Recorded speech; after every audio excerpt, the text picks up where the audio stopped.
5 minus 10 gives us negative 5. And again here we have 5 minus 10. So negative 5 times negative 5 gives us positive 25. But this answer is not correct. Because according to the order of operations, which is PEMDAS, P stands for parentheses, E stands for exponent, M and D stands for multiplication and division, and A and S stands for addition and subtraction.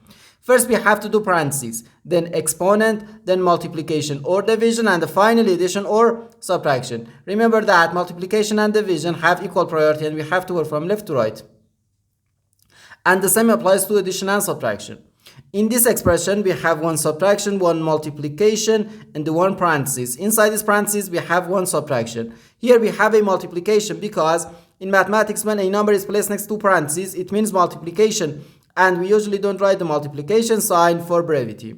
Okay, so according to the PEMDAS, first we have to do this parentheses, then this multiplication, and finally this subtraction. If we do this subtraction before this multiplication, it is wrong.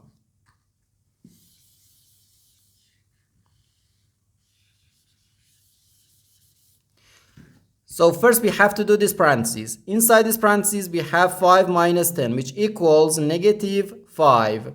So we have 5 minus 10 then times negative 5. Now we have one subtraction and one multiplication. According to the PEMDAS, multiplication has higher priority than subtraction because multiplication comes before subtraction. So here first we have to do this multiplication. 10 times negative 5 gives us negative 50. So we have 5 minus negative 50. Now negative times negative gives us positive. So we have 5 plus 50, which equals 55. And this is our final answer to this problem.